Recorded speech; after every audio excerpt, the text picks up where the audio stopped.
paz do Senhor Jesus a todos os irmãos amantes da Escola Bíblica Dominical. Bem-vindos a mais uma aula na plataforma digital da nossa igreja, Assembleia de Deus, em Feira de Santana.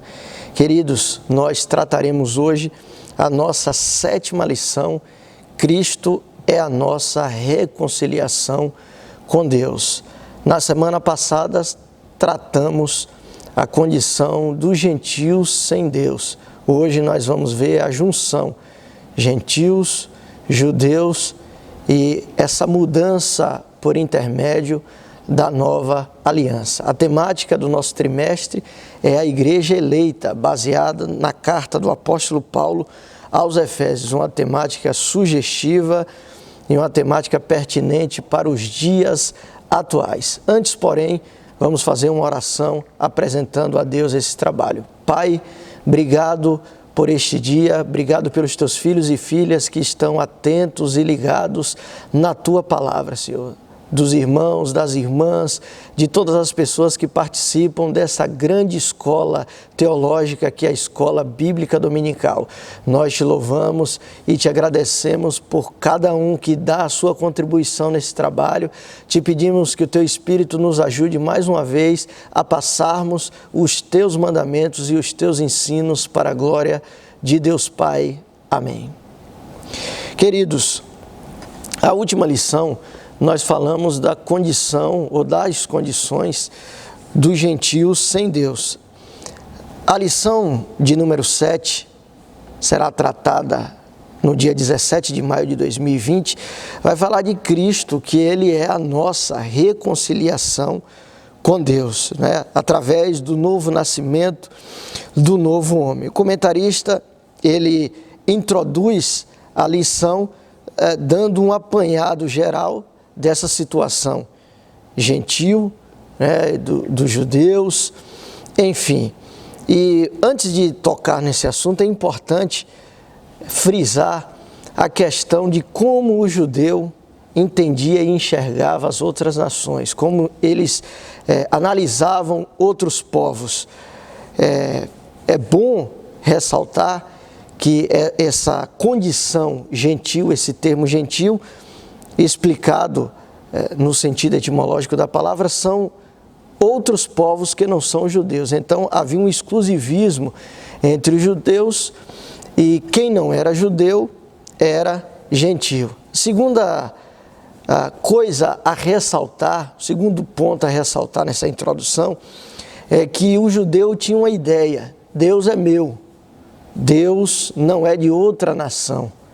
Deus não é para outros povos, Deus é meu. A maioria, não podemos categorizar todos, mas a grande parte dos judeus tinha essa ideia que Deus é meu, como é o caso de Jonas, que não quis falar a palavra de Deus em Nínive. Claro que ele tinha uma justificativa também, uma justificativa pessoal e uma justificativa do contexto atual do massacre dos ninivitas a outros povos. Ele tinha essa justificativa, mas no geral o judeu tinha essa visão exclusivista que Deus era dele somente e não de outras nações. Porém, o texto bíblico desde o Antigo Testamento dá a entender que Deus não é só dos judeus. Por exemplo, a chamada de Deus para Abraão, ele diz que em Abraão seriam benditas todas as famílias da terra. Havia uma visão macro de Deus.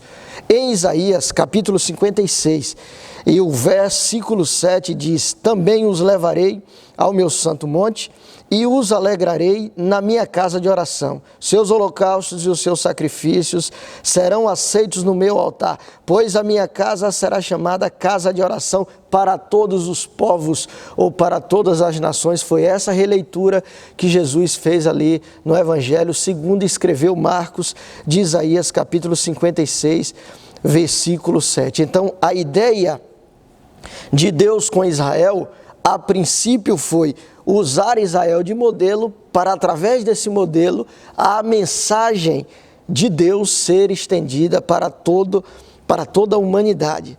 Então, o propósito de Deus não foi somente salvar Israel, mas Deus, na pessoa de Jesus, que foi entregue antes da fundação do mundo, já entregou o seu Filho Jesus para salvar toda a humanidade. Israel seria esse modelo que passaria às outras nações as grandezas de Deus. Mas a religiosidade, nós vamos ver mais um pouquinho na frente nessa lição, que as questões religiosas ou os acréscimos humanos acabaram contribuindo para ditames e conceitos humanos no meio da liturgia, no meio cerimonial do povo de Deus. Se nós podemos usar um termo jurídico, a salvação é erga omnes, para todos os homens, não era somente para o judeu, era uma salvação que era estendida para todos, não somente a uma nação específica. Pois bem, então chegando na época de Paulo aqui, em Éfeso, é o primeiro ponto da lição, onde o comentarista ele vai citar que Cristo desfez a inimizade entre os homens. Havia no templo uma parede, né? É importante notar isso. Essa parede, ela separava os gentios dos judeus. Até aquele limite, só passava judeu. Antes daquele limite ficavam os gentios. Essa parede era uma parede literal, não era figurado, não era simbólica. Foi criada aquela parede dentro do templo para separar. Gentio não poderia passar. O conceito é que a parede de separação entre os homens existia. O extremismo judaico chegou até a levar Paulo à prisão. Atos capítulo 21, do 27 até o 30, depois você pode acompanhar quando Paulo volta em uma das suas viagens e chega em Jerusalém. Chegando lá, ele começa a fazer os seus rituais e começa a fazer os seus devocionais. Ele vai ao templo também. Chegando no templo, passado alguns dias, alguns da Ásia perceberam e viram Paulo lá e incentivaram o povo dizendo que Paulo tinha profanado o templo, porque colocou um grego dentro do templo. E isso foi motivo de prisão do apóstolo Paulo. Então, havia essa separação dentro do próprio templo de Deus, tá? Separando judeus de gentios. Pergunta que não quer calar: quem criou essa parede? Foi Deus? A resposta é não. A religiosidade, eu volto novamente, os apetrechos humanos. Por isso, queridos, Jesus falou: acautelai-vos do fermento dos fariseus. Os fariseus, eles criavam ditames, eles criavam regras que nem eles poderiam cumprir, mas eles criavam barreiras divisórias, e isso virava algo tão forte entre os judeus que tinham o mesmo peso das escrituras sagradas, tá? Para aqueles judeus aquilo valia como regra de ouro. Deus não mandou construir essa parede, tá? Deus não mandou construir essa divisa entre gentios e judeus. Mas essa parede de separação foi derrubada. De quem foi o mérito da derrocada, da queda dessa parede? Quem criou não foi Deus, mas quem destruiu foi Deus na pessoa do Senhor Jesus, pelos méritos exercidos ali na cruz do Calvário. Essa barreira, essa limitação foi derrubada. Vale frisar aqui que para os gentios o empecilho era a parede, para os judeus o empecilho era o véu. Então Deus derrubou a parede, Deus rasgou o véu de alto a baixo na pessoa de Jesus. Por Jesus também, ele derrubou esta parede de separação. Em outras palavras, tudo que impede o seu acesso direto a Deus, o Senhor vai promover meios de derrubar essas barreiras para te dar acesso direto ao Pai. É isso que é relatado em Hebreus, capítulo 10. Portanto, entre com ousadia, ou seja, atravesse para o Santíssimo, passem até o Santíssimo. Barreiras essas e limitações que a anterior das paredes foram criadas pelos homens, pela religiosidade. O véu foi o próprio Deus que instituiu isso, que fez a separação, mas na mudança da nova aliança, o véu se rasgou de alto a baixo. Então o gentio que estava impedido, a barreira da parede caiu, e o véu também foi rasgado de alto a baixo. Então ele pôde ter acesso diretamente a Deus, e nós louvamos e exaltamos ao Senhor Jesus por tão grande obra, por derrubar a barreira, por rasgar o véu, por permitir que eu, você, nós pudéssemos ter acesso livremente a Deus. É isso que a igreja medieval tentou resgatar, tentou costurar o véu novamente e colocar na pessoa dos líderes daquela igreja herética o papel de condutor, sendo que o véu já foi rasgado na cruz do Calvário, dando acesso para nós outros adentrarmos e falarmos e termos uma boa comunicação com o nosso Deus. Depois o comentarista vem falando do conceito da lei dos mandamentos, e ele fala da visão tripartida da lei: lei moral, cerimonial e civil. Antes de explicar esses três termos, havia uma crítica anteriormente que a lei do Senhor era oriunda do Código de Hammurabi, o Código Babilônico. Só quem afirma isso é quem não conhece nem a lei de Deus, nem o Código de Hammurabi, tá? O Código dos Babilônicos. O livro Documentos da época do Velho Testamento, ele vai trazer muitas diferenças entre a lei de Deus e o Código de Hammurabi, tá? Por exemplo, só para os irmãos terem uma noção, a lei do Senhor era dividida nessa parte. Dividimos por categorias, não é que o texto sagrado diz isso é a parte moral, essa é a parte cerimonial, essa é a parte civil, certo? Depois os estudiosos dividiram essa parte para ver que tinha parte civil, parte cerimonial e parte moral. Na parte moral, a maioria dos teólogos entendem como o decálogo, os 10 mandamentos. Na parte cerimonial, é aquela parte que regula o culto, como eu devo prestar um culto a Deus. Nós vemos isso com muita clareza em Levítico, como é que eu adoro a Deus. E essa é a diferença do nosso Deus para as outras divindades. É que as pessoas, eles adoram, mas não têm noção do seu Deus, não têm a noção exata de como o seu Deus se agrada, e a adoração, entre aspas, deles é baseada no medo, no temor, talvez até irracional. Por exemplo, os gregos antigamente, eles entendiam que quando tinham relâmpagos e trovões, era Zeus que estava zangado com a terra. Então muitos críticos dizem que isso é um fenômeno chamado Deus das lacunas.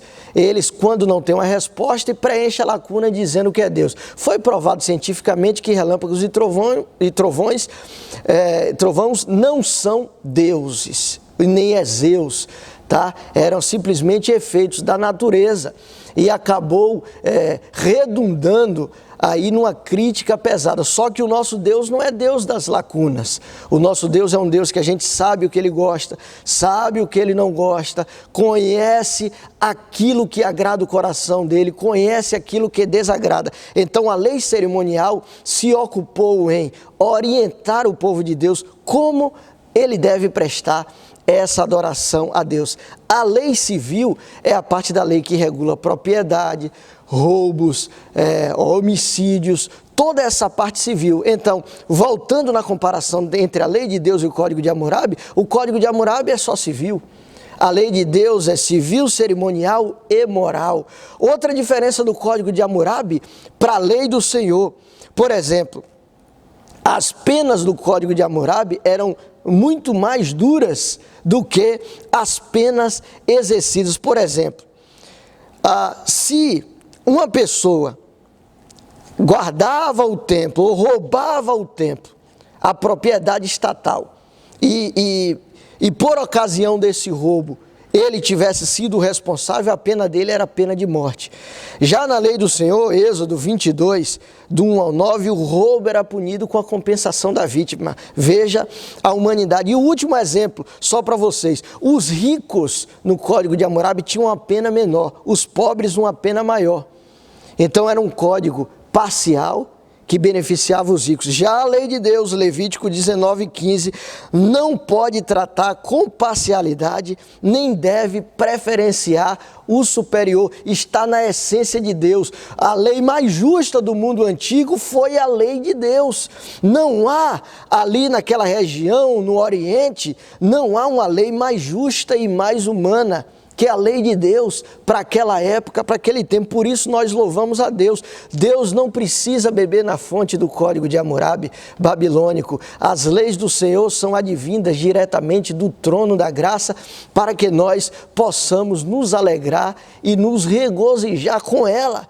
Tá? Então a lei de Deus é perfeita, nasceu do coração dele para o nosso coração. Porém, essa lei foi revogada, que é o que Paulo diz, a revogação da lei dos mandamentos, para uma nova aliança. E Jesus cumpriu. Por isso ele diz, eu não vim para descumprir a lei, mas vim para cumpri-la. E ele cumpriu como? Se sacrificando, fazendo aquela parte cerimonial de uma vez por todas, diz o texto sagrado. Não precisava de diuturnamente, manhã, tarde, levar sacrifício, nem um dia do perdão anual. De uma vez por todas, Jesus cobriu e aboliu a necessidade dessas ordenanças e desses rituais. A partir daí é inaugurada. O ponto 2 da lição vai falar: Cristo inaugura uma nova dimensão. Pela paz, Cristo fez um novo homem. E é nesse conceito que entra as divisórias gentílicas dos gentios são derribadas e a divisão do véu para os judeus também caiu por terra, foi rasgado de alto a baixo pelo sacrifício de Jesus, abrindo-nos o caminho da paz. Essa paz que é descrita na Bíblia, que é falada na Bíblia, que é orientada na Bíblia. E aqui nós precisamos pontuar a diferença entre a paz que o mundo entende ser paz e a paz que nós, cristãos e servos de Deus, entendemos ser paz. Primeiro conceito, o conceito secular ou mundano de paz. Para as pessoas que estão no mundo, paz é um lugar tranquilo, é uma floresta tranquila, é um lago muito bonito, muito tranquilo, com muito verde, um lugar sossegado, locais de cachoeira. Para alguns, paz é ter uma praia tranquila, bem deserta, é ausência de guerra e coisas semelhantes. Esse é o conceito de paz para o mundo. E o nosso conceito de paz, primeiro conceito que abarca todos, o primeiro pré-requisito para a nossa paz é estar atrelados à videira verdadeira, é estarmos em Cristo. É o conceito principal de paz para nós outros. E nessa passagem, em apreço, no tocante à paz, todos nós que estamos em Cristo Jesus, nós estamos desfrutando dessa paz bendita, dessa paz maravilhosa. Então, Deus, por intermédio de Jesus na cruz, desfez essa barreira da inimizade entre Deus e os homens, não por conta de Deus, mas por causa e por conta dos pecados dos homens, promovendo essa paz. Cristo é o motivo da nossa paz. A nossa paz é Cristo. A nossa fonte de tranquilidade é Cristo. Isaías o rotulou e o descreveu como o príncipe da paz. Ezequiel disse que ele seria o concerto da paz. Miqueias disse que este será a nossa paz. Então é muito claro o conceito de paz atrelado à pessoa de Jesus Cristo. E essa paz vem através da nova humanidade. Tem pessoas, irmãos, que para terem paz, eles precisam de algumas coisas, voltando aos mesmos conceitos que falamos antes. Tem pessoas que para ter paz precisam de coisas, precisam de um carro, precisam de uma conta bancária, precisam de uma casa de praia. Eles precisam de algo material para ter paz. Tem pessoas que precisam de controle para ter paz, dominar, influenciar pessoas, liderar, ter pessoas ao seu domínio, ao seu controle, seja pela ordem normal ou seja pelo medo. Tem gente que se realiza nisso, a falsa paz. Vai percebendo aí que eu estou elencando para chegar na verdadeira paz. Terceiro, tem pessoas que precisam de cargos para ter paz. Precisam ser isso, precisam ser aquilo, precisam ser advogado, precisam ser médicos, precisam ter um título de pastor, precisam ter um título de presbítero, de diácono, precisam ter alguma nomenclatura, e isso satisfaz o ego dele, um ego adoecido e apodrecido. Mas tem pessoas que para ter paz precisam estar em Cristo, aleluia. Louvado seja o nosso Deus pelo seu sacrifício na cruz. Agostinho de Hipona foi um grande líder da igreja, logo nos primórdios, fez parte da patrística, e ele tem uma frase muito bonita.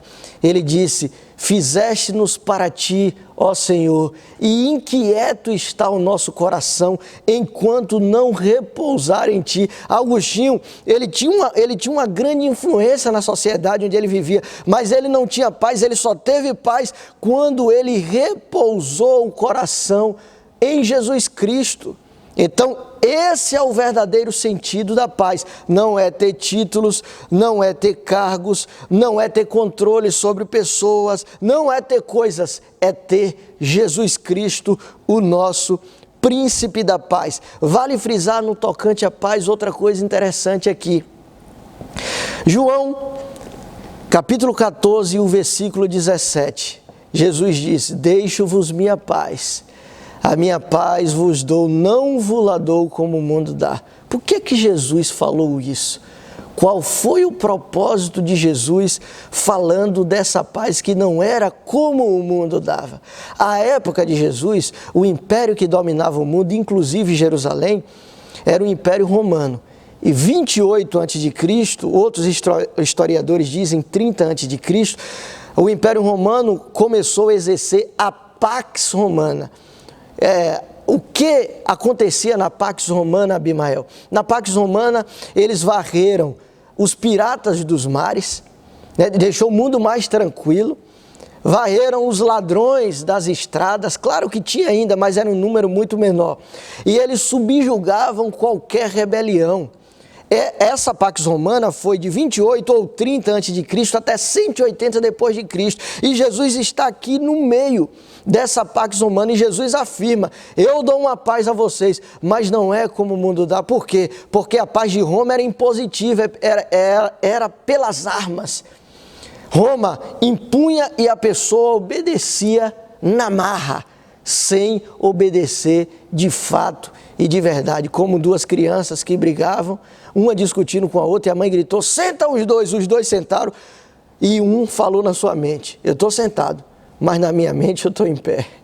Então tem gente que é assim, que sentou, que tem uma relativa paz, mas na mente está em guerra, está em pé. A Pax Romana, ele produzia esses efeitos como aquela criança que disse que estava sentado, mas na mente dele ele estava em pé, ou seja, que ele não estava em paz. Então era uma paz imposta. Jesus disse que a paz que ele dava não era como o mundo dava, porque a paz de Jesus é de dentro para fora. Só quem conhece essa paz é que pode testemunhar dela. E eu tenho certeza que você glorifica a Deus por essa paz que mora, que habita dentro do seu coração. É a paz do nosso Senhor Jesus, a paz verdadeira. O último ponto do primeiro tópico vai falar, do segundo tópico vai falar da nova humanidade formada pela paz. Aí ele vai dizer assim: de dois povos, ou seja, gentios, quem não era judeu, e judeu, formam um só povo. Que povo é esse, Abimael? É a igreja do Senhor. Ou seja, não há judeu, não há grego, como diz Paulo, não há servo, não há livre, todos são um. É a grande família do Senhor. De dois povos, ele fez um. Paulo faz a leitura perfeita e ele atribui esse sacrifício de Cristo na cruz, criando um povo que é a sua igreja. Nós fazemos parte dessa história, nós somos esse povo escolhidos e separados por Deus. O terceiro ponto da lição vai versar sobre a cruz, sob o ponto de vista reconciliando com Deus no corpo. Então o comentarista vai trazer Cristo fazendo-se maldição por nós. O que seria isso? A morte de cruz era um sinal de humilhação. A morte de cruz era um sinal que deixava claro que aquele que estava passando por essa morte era um réu indigno. Os historiadores chegam a revelar que os pais levavam os filhos, que era um espetáculo a morte de cruz. Não era um espetáculo circense, mas era um espetáculo do ponto de vista de escárnio daquele que padecia e que passava por aquele martírio, por aquela morte. Então, quando os filhos viam aquela cena, alguns historiadores dizem que os meninos viravam o rosto, o pai pegava o rosto da criança, mirava novamente no sacrifício e dizia assim para ele: olha, aquele ali é um exemplo daquilo que você não deve fazer. Então, se você não quiser passar por aquilo, não faça nada errado que repute você como indigno, tá? Então, essa maldição, a morte mais escandalosa, a morte mais vexatória, era a morte de cruz. E a cruz que foi escândalo para os judeus e loucura para os gentios, como relata Paulo em 1 Coríntios 1, 23, ele foi o instrumento da nossa salvação. Agora, nós precisamos frisar algo aqui importante. A questão da cruz não é o instrumento em si, é quem estava na cruz. A expressão pela cruz, Paulo está se referindo exatamente a Jesus que estava no nosso lugar. Aqui a teologia chama de teologia de imputação. A culpa era minha, mas ele levou, foi imputado a culpa em Cristo para te dar liberdade, para me dar liberdade. Na cruz, ele se fez maldição por nós, e fomos também reconciliados pela cruz. Tem uma coisa interessante, essa reconciliação pela cruz de Cristo foi o sacrifício vicário de Cristo na cruz e sua consequente vitória sobre a morte que possibilitaram nossa reconciliação com Deus e com os homens. Ele é a nossa paz. O texto sagrado vai relatar no Evangelho segundo escreveu Lucas, um fato interessante sobre esse fato da cruz. Os irmãos têm a noção que na época de Jesus, o instrumento de maior domínio ali em Jerusalém era Roma, Herodes e, em terceiro lugar, a Suprema Corte dos judeus, que era o Sinédrio. Então, essa Suprema Corte dos judeus, eles quiseram crucificar Jesus, mas para que essa morte tivesse efeito, precisou passar por Herodes e por Pilatos. E Pilatos e Herodes não se falavam, eram inimigos. Veja o papel reconciliador desse processo de cruz. Lucas capítulo 23, versículo 12, diz que Pilatos e Herodes não se falavam, mas se tornaram amigos depois da crucificação. Jesus, mesmo no processo indo para a cruz, conseguiu fazer a paz até entre Herodes e Pilatos. A cruz, ou o sacrifício de cruz de Cristo Jesus é poderoso e ele reconcilia o homem com Deus, ele reconcilia o homem com os homens, como foi o caso de Herodes e Pilatos e tantos outros casos aí, e também reconcilia o homem consigo mesmo. O homem não tem paz enquanto não repousar em Cristo e no seu sacrifício de cruz. Tudo que foi feito para nós, para a igreja do Senhor, tem um grande valor. Então, a cruz de Cristo, que foi escândalo para os judeus, loucura para os gentios, foi o instrumento que deu a vitória, ou que nos deu a vitória por intermédio de Jesus Cristo, derrubando a parede de separação para os gentios, derrubando o véu para os judeus e abrindo-nos o livre acesso para adentrarmos no Santíssimo Lugar ou no Santo dos Santos, para termos acesso diretamente a Deus. Por isso, nós fomos reconciliados. Aquilo que deu errado com Adão, aquilo que foi dando errado nas outras gerações, Jesus vem e faz um sacrifício de uma vez por todas, Por um, muitos foram feitos pecadores, é isso que relata Romanos, mas por um também muitos foram justificados, e esse um é o segundo Adão, é o nosso Senhor Jesus, que nos reconciliou com Deus, e nós só temos que louvar e agradecer a esse Deus por tão grande obra, por tão grande reconciliação.